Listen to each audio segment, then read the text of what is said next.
Welcome to Mister C tutorials.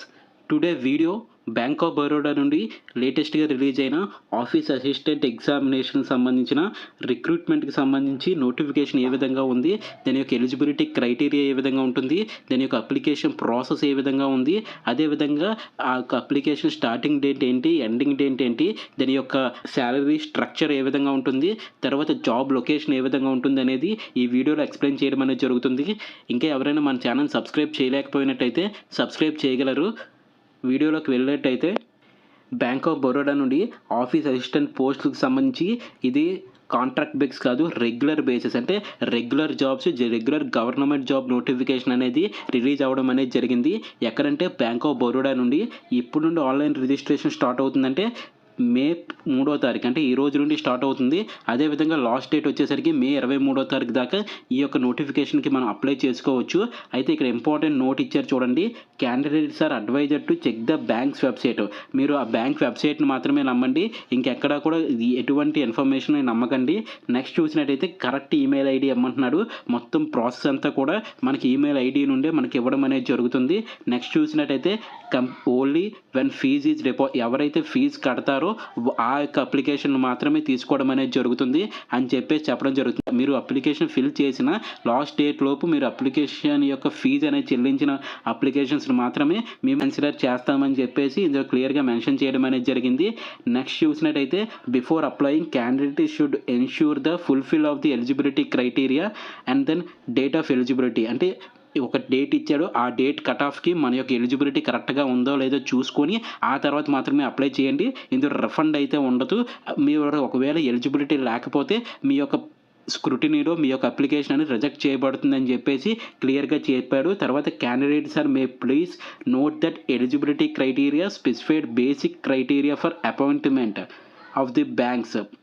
అంటే same, అంటే ఒకసారి జాగ్రత్తగా చదువుకొని అప్లై చేసుకోమంటున్నాడు. అదేవిధంగా ఆన్లైన్ టెస్ట్ కూడా ఉంటుంది, దానికి ప్రిపేర్ అవ్వమంటున్నాడు. తర్వాత చూసినట్టయితే ఖచ్చితంగా ఒరిజినల్ డాక్యుమెంట్స్ ఉన్న వాళ్ళు మాత్రమే అప్లై చేయమంటున్నాడు. లేకపోయినట్టయితే చివరిలో కూడా మిమ్మల్ని డిస్క్వాలిఫై చేసే అవకాశం ఉందని చెప్పి క్లియర్గా మెన్షన్ చేశారు. దాని తర్వాత చూసినట్టయితే ఈ యొక్క నెంబర్ ఆఫ్ వేకెన్సీస్ ఎన్ని వచ్చాయంటే 500 వేకెన్సీస్కి ఈ యొక్క నోటిఫికేషన్ అనేది రిలీజ్ అవ్వడం జరిగింది. మినిమం ఎడ్యుకేషన్ క్వాలిఫికేషన్ వచ్చేసరికి 10th క్లాస్ పాస్ అయి ఉండాలి. అదేవిధంగా మనకి local language of the state union territories, అంటే ఖచ్చితంగా మనకి లోకల్ లాంగ్వేజ్ అనేది ఖచ్చితంగా వచ్చి ఉండాలి, మనం మాట్లాడగలగాలి, రాయగలిగి ఉండాలి, చదవగలిగి ఉండాలి. అలాంటి వాళ్ళు మాత్రమే ఈ క్యాండిడేట్స్ అప్లై చేయండి అని చెప్పారు. సింపుల్గా చెప్పాలంటే మన యొక్క లోకల్ లాంగ్వేజ్ వచ్చి 10th పాస్ అయిన ప్రతి ఒక్కరూ కూడా ఈ నోటిఫికేషన్కి ఎలిజిబులే. వాళ్ళ యొక్క అయితే ఏజ్ లిమిట్ 18 ఇయర్స్ నుండి 26 ఇయర్స్ లోపు ఉండాలి. 500 వేకెన్సీస్కి ఈ యొక్క నోటిఫికేషన్ అయితే రిలీజ్ అవ్వడం అనేది జరిగింది.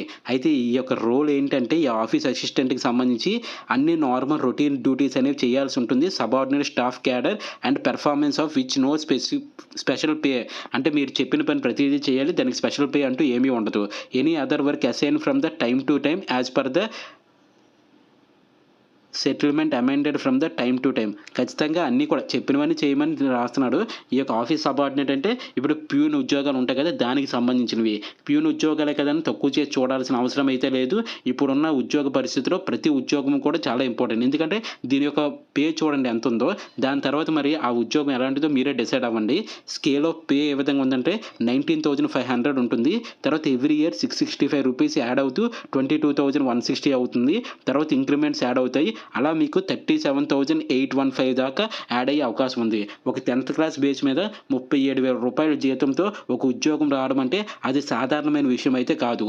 ఆ ఉద్యోగం చేసే పరిస్థితి కొంతమందికి ఉండకపోవచ్చు, కొంతమందికి అది నచ్చకపోవచ్చు. అలాగని చెప్పి ఆ ఉద్యోగం తక్కువ చేయాల్సిన అవసరం అయితే లేదు, పని ఎక్కువే ఉంటుంది. 10th క్లాస్ బేస్ మీద ఈ అమౌంట్తో ఉద్యోగం రావడం అంటే మామూలు విషయం అయితే కాదు. సో అది గుర్తుపెట్టుకొని ఎవరైతే ఎలిజిబిలిటీ ఉందో, ఎవరైతే మేము వర్క్ చేయగలమో అనుకుంటున్నారో వాళ్ళు మాత్రమే అప్లై చేసుకోండి. వీళ్ళకి చూడండి, ఇది రెగ్యులర్ బేసిస్లో ఉంటుంది, బేసిక్ పే ఉంటుంది, డిఏ ఉంటుంది, హెచ్ఆర్ఏ ఉంటుంది, సిసిఏ ఉంటుంది, స్పెషల్ అలవెన్సెస్ ఉంటుంది, ట్రాన్స్పోర్ట్ అలవెన్సెస్ ఉంటుంది, తర్వాత స్పెషల్ పే ఉంటుంది, లీవ్స్ ఉంటాయి, తర్వాత లీవ్ ఎన్కాష్మెంట్ ఉంటుంది, గ్రూప్ మెడికల్ ఇన్సూరెన్స్ ఉంటుంది, గ్రాట్యుటీ గ్రాట్యుటీ ఉంటుంది, తర్వాత స్టాఫ్ ఓవర్ డ్రాఫ్ట్ ఫెసిలిటీ ఉంటుంది, హౌస్ బిల్డింగ్ లోన్స్ ఉంటాయి, కన్వీనియన్స్ లోన్స్ ఉంటాయి. అంటే మొత్తం అన్ని స్టాఫ్ వెల్ఫేర్ స్కీమ్స్ ఉంటాయి. తర్వాత ఇండస్ట్రీ వైడ్ అప్లికబుల్ బైపరేట్ సెటిల్మెంట్స్ ఉంటాయి. తర్వాత రూల్స్ ఆఫ్ ది బ్యాంక్లో పనిచేసే ప్రతి ఉద్యోగికి ఇచ్చే అన్ని సౌకర్యాలు కూడా వీళ్ళకి ఇవ్వడం అనేది జరుగుతుంది. సో 10th క్లాస్ పాస్ అయ్యి ఉద్యోగం కోసం చూస్తున్న ప్రతి ఒక్కరికి ఈ నోటిఫికేషన్ అనేది చాలా చాలా ఇంపార్టెంట్ నోటిఫికేషన్గానే భావించాలి. మనం చేసే పని మన మనసుకి నచ్చితే సరిపోతుంది. మీకు వచ్చే అమౌంట్‌కి ఆ జాబ్‌కి అసలు సంబంధమే లేదు. అదొక మంచి అమౌంట్. ఇప్పుడు ఒక సాఫ్ట్‌వేర్ ఫ్రెషర్‌గా జాయిన్ అయినా కూడా ఆ అమౌంట్ అనేది రావడం లేదు. సో ఈ అమౌంట్‌కి 10th క్లాస్ పాస్ అయ్యి ఎగ్జామ్స్‌కి ప్రిపేర్ అవుతున్న ఎవరైనా ఉంటే ఖచ్చితంగా అప్లై చేయండి. ఇందులో నామోషీగా ఫీల్ అవ్వాల్సిన అవసరం అయితే ఏమీ లేదు. అది మాత్రం గుర్తుపెట్టుకోండి. ఇది రెగ్యులర్ బేసిస్‌లో ఉంటది. మీరు చదువుకున్న చదువుకి నెక్స్ట్ ప్రమోషన్‌లో కూడా ముందుకు వెళ్ళే అవకాశం అయితే ఉంటుంది. ఏజ్ లిమిట్ 18 నుండి 26 సంవత్సరాల వరకు ఉంది.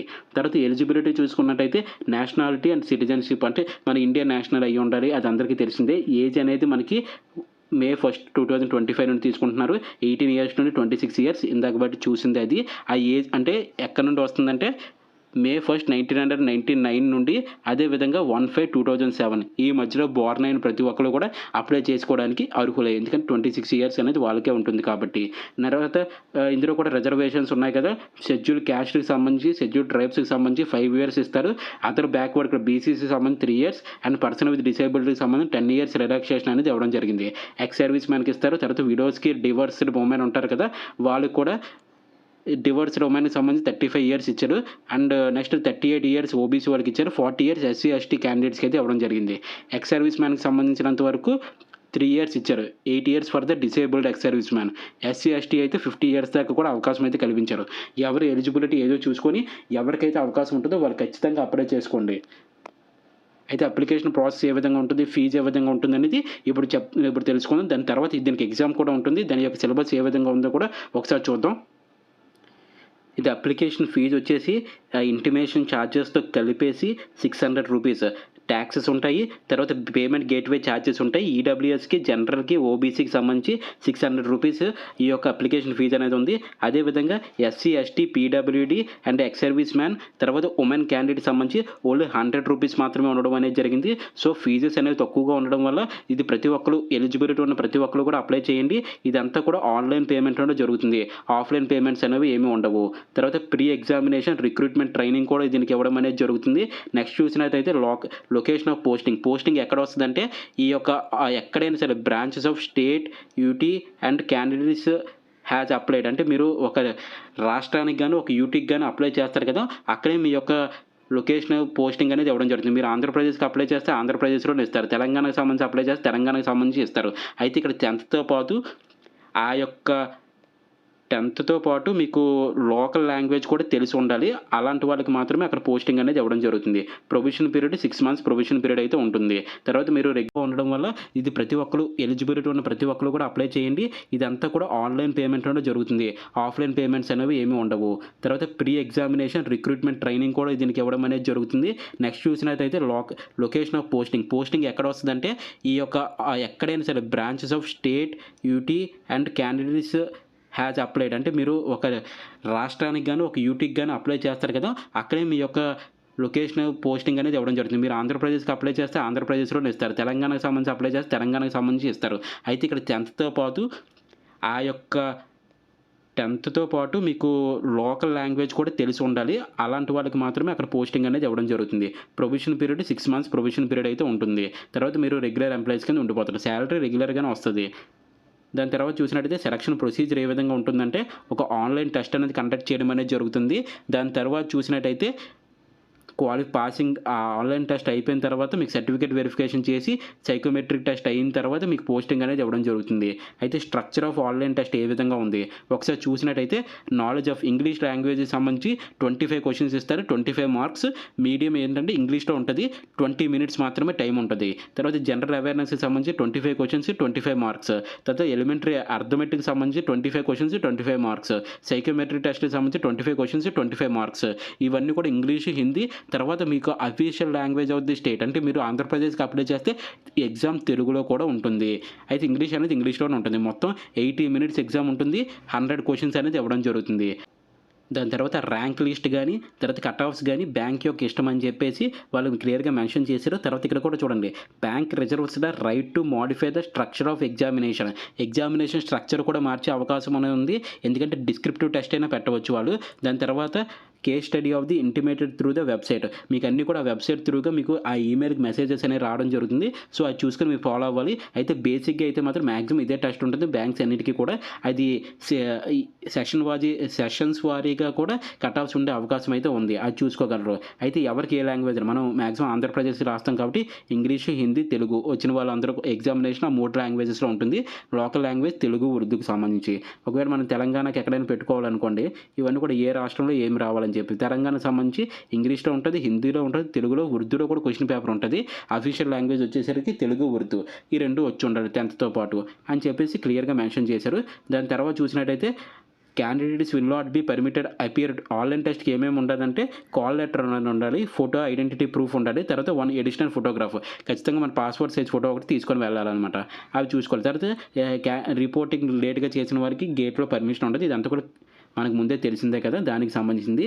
తర్వాత penalty of the wrong answers, rank ఆన్సర్కి సంబంధించి ఏమైనా నెగిటివ్ మార్క్స్ ఉన్నాయి అంటే a wrong answer has been given to the candidate 0.25 marks of the assign to the question will be deducted.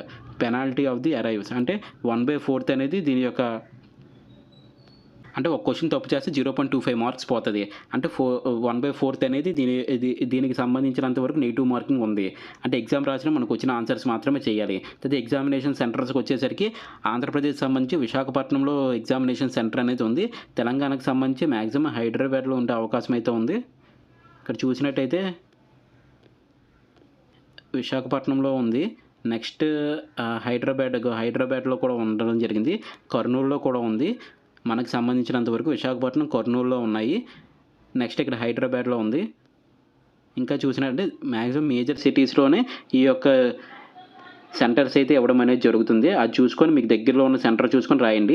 తర్వాత ఈ కట్ ఆఫ్ స్కోర్స్ చూసినట్టయితే మినిమం స్కోర్ ఇన్ ఈ section, A minimum total score in the online test. ఖచ్చితంగా సెక్షన్కి అంటే general ఇంగ్లీష్లో minimum marks రావాలి, తర్వాత అర్థమెటిక్, రీజనింగ్ వీటన్నిటిలో కూడా మినిమం మార్క్స్ రావాలి. అదే మరి టోటల్గా చూసినప్పుడు కూడా మినిమం మార్క్స్ రావాలి. అదంతా కూడా బ్యాంక్ అనేది కట్ ఆఫ్స్ అనేది ఎగ్జామ్ అయిన తర్వాత రిలీజ్ చేయడం అనేది జరుగుతుంది. ప్రొవిజనల్ సెలక్షన్ క్యాండిడేట్స్ తీసుకోవడం జరుగుతుంది. వారి సర్టిఫికేట్ వెరిఫికేషన్ చేస్తారు. తర్వాత ఎవరైతే కరెక్ట్గా ఇస్తారో వాళ్ళు మాత్రం ఉంచుతారు, మిగతా వారికి ఆ యొక్క సూటబుల్ లేని వారిని తీసివేయడం అనేది జరుగుతుంది. ఇది ఎప్పుడు జరిగేది. తర్వాత ఈ సర్టిఫికేట్ వెరిఫికేషన్కి ఏమేమి తీసుకెళ్ళాలి, ఇది సెలెక్ట్ అయిన తర్వాత మనం చూద్దాం. మ్యాక్సిమం ఓబీసీ అయితే ఓబీసీ సర్టిఫికేట్ ఉండాలి, ఈడబ్ల్యూ సర్టిఫికేట్ ఉండాలి, తర్వాత డేట్ ఆఫ్ బర్త్ సర్టిఫికేట్ ఉండాలి, ఫోటో ఐడెంటిటీ కార్డు ఉండాలి, తర్వాత కాల్ లెటర్ తీసుకొని ఉండాలి, తర్వాత ఇన్కమ్ అండ్ అసెట్ సర్టిఫికేట్ అనేది కలిగి ఉండాలి, తర్వాత ఎక్స్ సర్వీస్ మ్యాన్ అయితే వాటికి సంబంధించి కలిగి ఉండాలి, ఎస్సీ ఎస్టీ సర్టిఫికేట్స్ కలిగి ఉండాలి. ఎవరైతే దానికి ఎలిజిబుల్ అవుతారో అవన్నీ చూసుకోవాలి. అయితే డాక్యుమెంట్స్ ఏమేమి ప్రొడ్యూస్ చేయాలంటే మనకు సంబంధించినంత వరకు ఎగ్జామ్కి అప్లై చేసినప్పుడు candidate doubt in may not be allowed to appear for the examination. అంటే ఎవరికైతే ఐడెంటిటీ కరెక్ట్గా ఉండదో వాళ్ళు ఎగ్జామ్కి అయితే అటెండ్ చేయరు. దాని తర్వాత చూసినట్టయితే LLR and then ration card ఇవైతే మాత్రం ఇవి వాళ్ళు ప్రూఫ్ కింద పరిగణించరు అని చెప్పి క్లియర్గా మెన్షన్ చేసి వాటిని పట్టుకెళ్ళకండి. సిగ్నేచర్ క్యాపిటల్ లెటర్స్లో చేసినా సరే వాళ్ళు యాక్సెప్ట్ చేయము అని చెప్పేసి క్లియర్గా రాశారు. సో అవన్నీ చూసుకోండి. నెక్స్ట్ చూసినట్టయితే బయోమెట్రిక్ వెరిఫికేషన్ కానీ ఐరియాస్ అంటే ఐసికి స్కాన్ చేయడం కానీ మనకి వేలుముద్రలు తీసుకోవడం కానీ జరుగుతుంది. అంటే మీరో కాదో తెలుసుకోవడానికి ఆ వెరిఫికేషన్ కూడా కంప్లీట్ చేయాలి. తర్వాత సోషల్ డిస్టెన్స్ పాటించడం ఇవన్నీ కూడా తెలిసిందే కదా. కాల్ లెటర్ అనేది రావడం జరుగుతుంది. తర్వాత మొబైల్ ఫోన్స్, తర్వాత క్యాలిక్యులేటర్స్ ఇలాంటివన్నీ కూడా అలౌ చేయరు. ఎలా అప్లై చేసుకోవాలి అప్లికేషన్ ప్రాసెస్ చూసినట్టయితే candidates are required to apply online through website www.bankofbaroda.co.in.no. Other means mode of the application will be accepted. అంటే ఖచ్చితంగా ఈ యొక్క ఆన్లైన్లోనే ఈ యొక్క అప్లికేషన్ అనేది అప్లై చేయండి. తర్వాత ఈమెయిల్ ఐడి ఖచ్చితంగా ఉండాలి, కాంటాక్ట్ నెంబర్ కూడా ఖచ్చితంగా ఉండాలి. తర్వాత అప్లికేషన్ ఫిల్ చేసినప్పుడు ఏమేమి చేయాలి, అప్లికేషన్ ప్రాసెస్ అంతా కూడా నెక్స్ట్ వీడియోలో మీకు ఎక్స్ప్లెయిన్ చేయడం జరుగుతుంది. తర్వాత ఫీజు కూడా పే చేయాలి.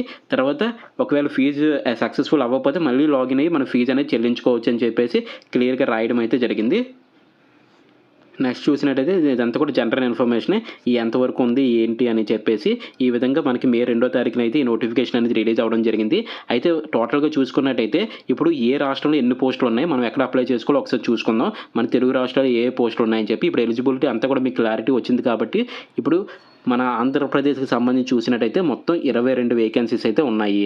దానిలో ఎస్సీకి సంబంధించి ఎన్ని ఉన్నాయంటే 3 వేకెన్సీస్, ఎస్టీకి సంబంధించి 1, ఓబీసీకి 5, ఈడబ్ల్యూఎస్ 2, యూఆర్కి సంబంధించి 11, తర్వాత ఎక్స్ సర్వీస్ మ్యాన్కి సంబంధించి 5, టోటల్ 22 పోస్టులు అయితే ఆంధ్రప్రదేశ్ సంబంధించి ఉన్నాయి. అస్సాంలో ఒక 4, బీహార్లో 23, చండీగఢ్ 1, ఛత్తీస్గఢ్ ఒక 12, దాద్రానగర్ హవేలీ 1, డామన్ డయ్యూ 1, ఢిల్లీకి సంబంధించి ఒక 10 ఉన్నాయి. దాని తర్వాత గుజరాత్లో ఒక 80 ఉన్నాయి, తర్వాత హర్యానా ఒక 11 ఉన్నాయి, తర్వాత జమ్మూ కాశ్మీరు జార్ఖండ్లో ఒక 10 ఉన్నాయి, కర్ణాటక 31 ఉన్నాయి. నెక్స్ట్ చూసినట్టయితే కేరళ 19, ఇది 16, తర్వాత మహారాష్ట్ర ఒక 29 ఉన్నాయి. నెక్స్ట్ చూసినట్టయితే మణిపూర్ 1, నాగాలాండ్ ఒక పోస్టు, పంజాబ్కి సంబంధించి 14, తమిళనాడుకి సంబంధించి 24, తర్వాత తెలంగాణ ఇది కూడా మనకి ఇంపార్టెంట్ 13 పోస్టులు అయితే తెలంగాణలో ఉండడం జరిగింది. తెలంగాణకి సంబంధించి ఒక 13 పోస్టులు అయితే ఇవ్వడం జరిగింది. అందులో ఈ యొక్క 2 పోస్టులు ఎస్సీకి సంబంధించిన ఉన్నాయి, తర్వాత ఓబీసీకి సంబంధించి ఒక 3 పోస్టులు ఉన్నాయి, తర్వాత ఈడబ్ల్యూకి సంబంధించి 1, తర్వాత యూఆర్కి సంబంధించి ఒక 7, ఎక్స్ సర్వీస్ మ్యాన్కి సంబంధించి ఒక 3 పోస్టులు అయితే ఉండడం జరిగింది. మనం మ్యాక్సిమం తెలుగు వచ్చే లోకల్ లాంగ్వేజ్ అంటే తెలంగాణ, ఆంధ్రప్రదేశ్లో అప్లై చేస్తాం కాబట్టి ఆ 2 రాష్ట్రాల్లో ఉన్న పోస్టులు చూసుకోండి. ఉత్తరప్రదేశ్లో ఒక 83, ఉత్తరాఖండ్లో ఒక 10, వెస్ట్ బెంగాల్లో 14, మొత్తం 500 పోస్టులు అయితే ఇవ్వడం అనేది జరిగింది. ఈ నోటిఫికేషన్ సంబంధించి మీరు ఎక్కడ అప్లై చేయాలనుకుంటున్నారు, మీరు లోకల్ లాంగ్వేజ్ చూసుకొని ఈ పోస్ట్కి అప్లై చేసుకోగలరు. ఇది ఒక మంచి గవర్నమెంట్ ఉద్యోగమే. ఒక 10th క్లాస్ పాస్ అయ్యి ఒక ఎంప్లాయ్మెంట్ కోసం చూస్తున్నట్టయితే ఇది మంచి నోటిఫికేషన్. చిన్నదని మాత్రం చూడకండి, అవకాశాలు చాలా తక్కువగా వస్తాయి. ఉన్న అవకాశాలు ఉపయోగించుకోండి. ఖచ్చితంగా ఈ నోటిఫికేషన్కి అయితే అప్లై చేయగలరు. నెక్స్ట్ ఇలాంటి నోటిఫికేషన్స్ ఏమొచ్చినా సరే మన ఛానల్లో ఎక్స్ప్లెయిన్ చేయడం అనేది జరుగుతుంది. ఈ యొక్క అప్లికేషన్ ప్రాసెస్ని కూడా ఎక్స్ప్లెయిన్ చేయడం అనేది జరుగుతుంది. ఇంకా ఎవరైనా ఛానల్ సబ్స్క్రైబ్ చేయకపోయినట్టయితే సబ్స్క్రైబ్ చేయగలరు. అదేవిధంగా ఈ వీడియో ఎవరికైతే అవసరం అనుకుంటున్నారో వారికి షేర్ చేయగలరు. ఇలాంటి జాబ్ నోటిఫికేషన్స్ గురించి త్వరగా తెలుసుకోవాలన్నా నెక్స్ట్ అప్లికేషన్ ప్రాసెస్ ఈ యొక్క పీడిఎఫ్స్ కోసం అనేది మన యొక్క ఛానల్లో అయితే జాయిన్ అవ్వగలరు. వాట్సాప్ ఛానల్ యొక్క link and then Telegram channel యొక్క లింక్ అనేది డిస్క్రిప్షన్ ఇవ్వడం అనేది జరుగుతుంది. ఎవరికైతే ఈ యొక్క వీడియోస్ అవసరం అవుతాయో వాళ్ళకి ఆ ఛానల్స్ని షేర్ చేయండి. అదేవిధంగా మన యొక్క యూట్యూబ్ ఛానల్ కూడా సబ్స్క్రైబ్ చేయగలరు. థ్యాంక్ యూ సో మచ్ అండి. జై హింద్.